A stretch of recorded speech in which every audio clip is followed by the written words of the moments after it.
حضرت مفتی تقی صاحب بہت ہی معتدل, بہت سوچ سمجھ کے رائے رکھتے ہیں.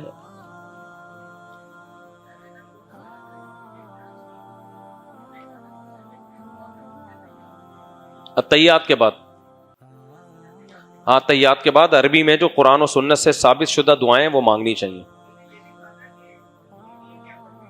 نہیں, التحیات کے بعد دعا جو ہے وہ تو نماز کا حصہ ہے نا, اس میں تو کلام الناس سے نماز ٹوٹ جائے گی. آپ نہیں, نماز کے بعد آپ جس طرح سے دعا مانگیں, نماز کے اندر جو ہے وہ صرف عربی بھی کافی نہیں ہے, بلکہ قرآن و سنت سے منقول دعا ہوگی. جی زکوٰۃ کا کیا؟ ہاں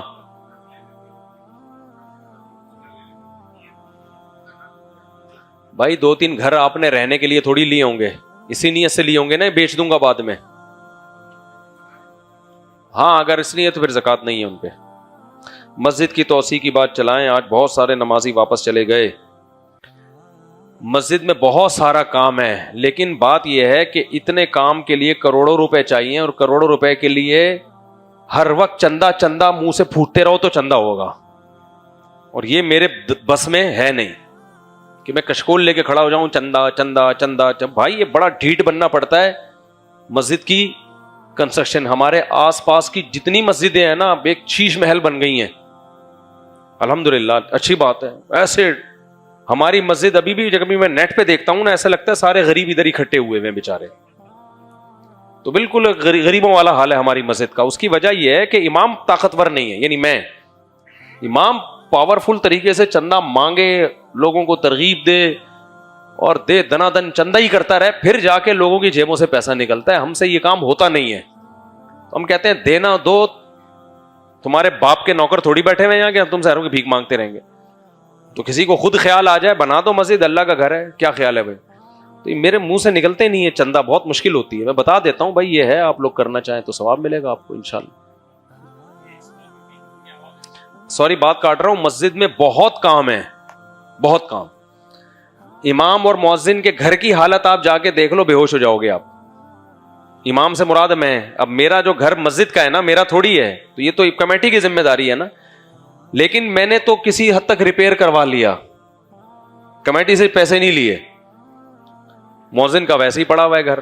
اور میرا بھی جو گھر ہے وہ آپ جا کے دیکھیں نا, آپ کو لگے گا یار یہ یہاں بیٹھ کے بڑی بڑی باتیں کر رہا ہے. گھر میں وینٹیلیشن نہیں ہے, ہوا کا بہت. میں بھی شفٹ کر رہا ہوں وہاں سے گھر, اپنے خرچے پہ کرائے پہ دوسرا گھر لے رہا ہوں. گھر رہنے کے قابل نہیں ہے. تو وجہ اس کی یہ ہے کہ مسجد کمیٹی کہاں سے کرے. مسجد کمیٹی والوں کے پاس ایک بات ہے, بھائی پیسے ہی نہیں ہے. تو پیسے ہی نہیں ہے تو پیسے اب امام چندے مانگتا ہے تو ہر وقت. اور گھر سے زیادہ تو پہلے مسجد ہے نا, مسجد چھوٹی پڑ رہی ہے. آج کتنے نمازی سڑک پہ کھڑے ہوئے تھے بیچارے. تو مسجد کی توسیع کا کام ہے, اس کو بڑھا کے آگے لے کے جانا ہے. ہال بڑا ہو جائے گا تو نمازیوں کی جگہ بن جائے گی. یہ پیچھے وضو خانے کو سارا اوپر عمارت گرا دینی ہے تاکہ صحن کیا ہو جائے, کھلا ہو جائے. لیکن اس کے لیے کیا چاہیے, روکڑا. اور روکڑے کے لیے صبح و شام کہتے ہیں نا چندہ مانگنے کا اصول ہے, ہر وقت مانگو, سب کچھ مانگو, ہر ایک سے مانگو. ہر وقت منگے وہ بنے رہو منگتے. تو منگتے بنے رہے تو پھر ٹھیک ہے, منگتے بنا نہیں جاتا ہم سے, سمجھتے ہو. اس لیے ایسے ہی چلتے رہو. کیا حضرت, اچھا لوگوں کی ایک نفسیات یہ بھی ہے کہ جس مسجد میں کنسٹرکشن کا کام ہو رہا ہوگا نا, چھت کی بھرائی ہو رہی ہوگی, تو مسجد والے کیا کرتے ہیں, شٹرنگ ڈال کے نا چھت بناتے نہیں ہیں, اندر اندر فانوس لگا رہے ہوں گے, ٹائلیں لگا رہے ہوں گے, ڈیکوریٹ کر رہے ہوں گے. اس شٹرنگ کی وجہ سے لوگوں کو لگتا ہے مسجد کا کام جاری ہے. سب سے آخر میں چھت بنائی جاتی ہے تاکہ لوگ, یہ نفسیات ہے لوگوں کی. لیکن یہ چندہ مانگنے کا غیر اخلاقی طریقہ ہے, سمجھ رہے ہیں نا, کہ آپ یہ شو کریں, یہ دیکھو اندر اندر آپ اس کو بھرتے جاؤ. تو ہمارے یہاں جامعۃ الرشید کا بھی یہی حال ہے. لوگ جامعۃ الرشید دیکھ کے سمجھتے ہیں کہ بہت پیسہ ہے ان لوگوں کے پاس. بات یہ ہے کہ جو چندہ مانگنے کا ایک پروفیشنل طریقہ ہے نا, وہ ہمارے اساتذہ کو آتا نہیں ہے. تو اندر اندر انہوں نے وہ باہر انہوں نے بہت اچھا بنا دیا, جیسے جیسے پیسے آتے گئے. بھائی مدرسے کی لک تو اچھی ہو نا, تو اس کو دیکھ کے لوگ سمجھتے ہیں پتہ نہیں کوئی شیش محل ہے, یہ کیا ہے. اچھا بھائی کیا حضرت یوسف کے بھائیوں کو نبوت ملی تھی جنہوں نے انہیں کنویں میں ڈال گرایا تھا؟ نہیں بھائی، پیغمبر نبوت سے پہلے بھی کبیرہ گناہ کے مرتکب نہیں ہوتے. بھائی کو کنویں میں ڈالنا یہ تو کبیرہ گناہ ہے نا، تو ان کے بھائیوں کو نبوت نہیں ملی تھی.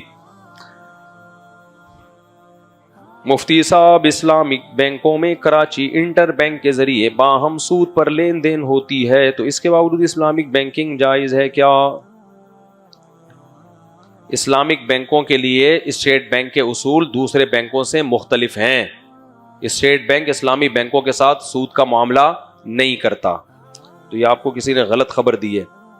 اور اگر بالفرض کر بھی رہا ہے تو اگر ایک آدمی کا سودی لین دین بھی کسی سے چل رہا ہے لیکن اس کی اکثر آمدن حرام نہیں ہے، تو اور آپ کے ساتھ بھی وہ لین دین جائز طریقے سے کر رہا ہے، تو آپ کا اس سے لین دین پھر بھی کیا ہوگا؟ وہ جائز ہوگا. یہ لو بھائی. اچھا بھائی جلدی. کوئی کہتا ہے کہ صرف اپنے شیخ کا بیان سنو، جبکہ کوئی کہتا ہے سب اہل حق کی بات سنو تو پتہ چل جائے گا کہ اب میں اصلاح نفس وہ روحانی کے لیے کیا کروں. دیکھو، شروع میں جس سے بیعت ہو تو صرف اسی کی سنو، کیونکہ بیسیوں لوگوں کو سننے سے نا انسان کا دماغ خراب ہو جاتا ہے. لیکن بیعت ہونے سے پہلے 100 دفعہ سوچو کہ جس سے بیعت ہو رہا ہوں یہ خود ٹھیک ہے یا نہیں ہے. اس کے پاس علم بھی ہونا چاہیے، تقویٰ بھی ہونا چاہیے، بدعت سے دور ہو، تو پھر اس کے ہاتھ میں بیعت ہو جاؤ اور پھر ایک طویل عرصے تک صرف اسی کی سنو. کیونکہ دائیں بائیں ہر ایک کو سن کے نا علم ہوتا نہیں ہے، تو سوائے کنفیوژن کے کچھ بھی حاصل نہیں ہوتا. یہ جو کہتے ہیں نا ہم ہر ایک کو سنتے ہیں تو یہ پاگل ہو جاتے ہیں تھوڑے دنوں میں. پہلے پراپر جو علماء ہیں جن کے پاس اللہ نے علم دیا ہے، جو تواتر سے چلتا ہوا آ رہا ہے، پہلے بیسک تو اپنی مضبوط کر لو نا، اس کے بعد جا کے آپ پھر سنو ہر ایک کو، پھر بعد میں ہر ایک کو سنو. لیکن پہلے آپ کی بیس کیا ہو جانی چاہیے؟ مضبوط ہو جانی چاہیے. اس کے بعد آپ پھر ہر ایک کو سنو، پھر آپ کے گمراہ ہونے کا چانس ختم ہو جاتا ہے. سمجھتے ہو؟ تو پہلے تحقیق کرو کسی بزرگ سے جن کو پہلے کسی بزرگ نے اجازت بیعت دی ہوئی ہو، خود سے بزرگ بن کے نہ بیٹھا ہوا ہو، تو پہلے کئی دفعہ ان کی مجلسوں میں جاؤ، خوب غور و فکر کر کے جب آپ کو یقین ہو گیا کہ بھائی یہ صحیح لوگ ہیں، پھر بیعت ہو جاؤ. اور پھر ان کے علاوہ علمی بیان تو کسی کا بھی سن سکتے ہو، میں اصلاحی بیان کی بات کر رہا ہوں. مسائل کا جو علم ہے نا قرآن و سنت، وہ تو علماء جہاں بھی ملے ان سے لو علم. میں بات کر رہا ہوں اصلاح کی. اصلاحی بیان پھر صرف انہی کا سننا چاہیے. سمجھتے ہو؟ دوسرا، ہر انسان کو ہر عالم بزرگ سے مناسبت نہیں ہوتی، تو کیسے پتہ چلے گا کہ کون سا عالم سے اصلاحی تعلق قائم کریں؟ بھائی یہ بات بھی درست ہے کہ ہر انسان کو ہر ایک سے فائدہ نہیں ہوتا، تو اس کا طریقہ یہ ہے کہ ہر ایک کی مجلس میں بیٹھ کے دیکھو فائدہ کس سے ہو رہا ہے، مناسبت کس سے ہو رہی ہے، تو وہاں سے پھر بیعت ہو جاؤ. سمجھتے ہو؟ مختلف بزرگوں کی محفلوں میں بیٹھ کے دیکھو، تو جس سے آپ کو لگے کہ مجھے اس سے زیادہ فائدہ ہو سکتا ہے پھر اس سے تعلق قائم کرو. ہاں حضرت، بعض دفعہ کوئی دوسرا عالم ایسا بیان کر دیتا ہے کہ اس سے اسلام کی اہمیت، جہاد کی اہمیت دل میں پیدا ہو جاتی ہے الگ سے، یا کوئی حل کی بات بیان کر دیتا ہے، یا کوئی کرامت ہو جاتی ہے، یا تعریف سن لی جس سے آپ کے بارے میں وسوسے یا اہمیت کم ہونے لگتی ہے. ایسا کیوں ہوتا ہے؟ اس سے کیا سبق ملتا ہے؟ اچھا میرے بارے میں سوال ہے.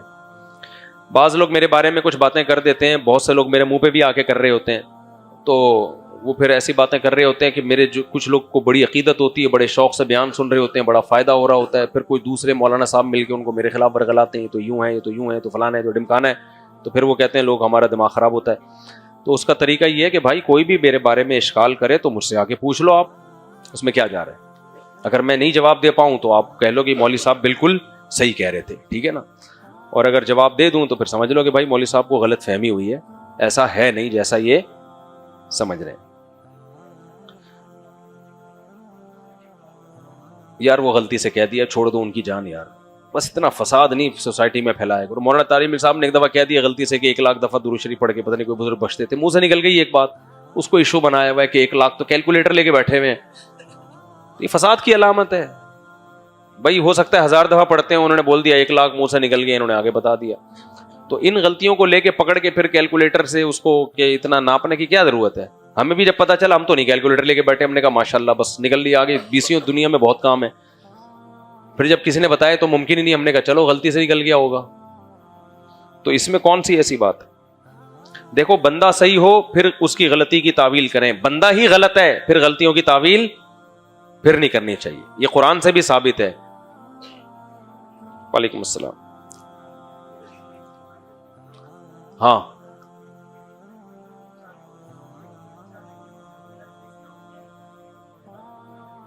اچھا کیا کرنا ہے عید کے بعد؟ عید تو بعد آ گیا ہے نا, عید نکاح ہوگا.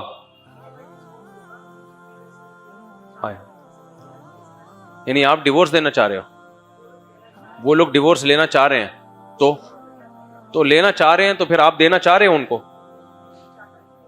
تو پھر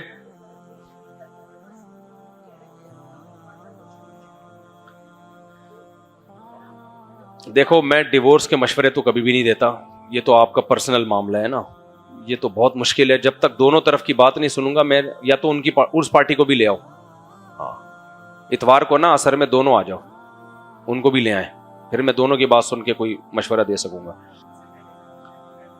کریڈٹ کارڈ کی پیمنٹ وقت سے پہلے اگر دے دی تو سود دینے کا گناہ تو نہیں ہوگا, لیکن کریڈٹ کارڈ میں ایگریمنٹ تو سودی ہے نا, کہ شرط پہ لے رہا ہوں کہ اگر دیر کی تو سود دوں گا, تو بلا ضرورت کریڈٹ کارڈ لینا جائز نہیں ہے. جہاں ضرورت ہو مجبوری ہو ایک پھر الگ بات ہے. اچھا بھائی جلدی سے, اور کون ہے کوئی؟ جی ابے بھائی بعد میں ملیں گے نا, بعد میں یہ سارے لگ گئے نا تو میں تو کسی اگلی عید کے قابل ہی نہیں رہوں گا. میں بھی بہت دور سے, میں بھی تو انسان کا بچہ ہوں نا بھائی. اچھا آپ کیا کہہ رہے ہیں؟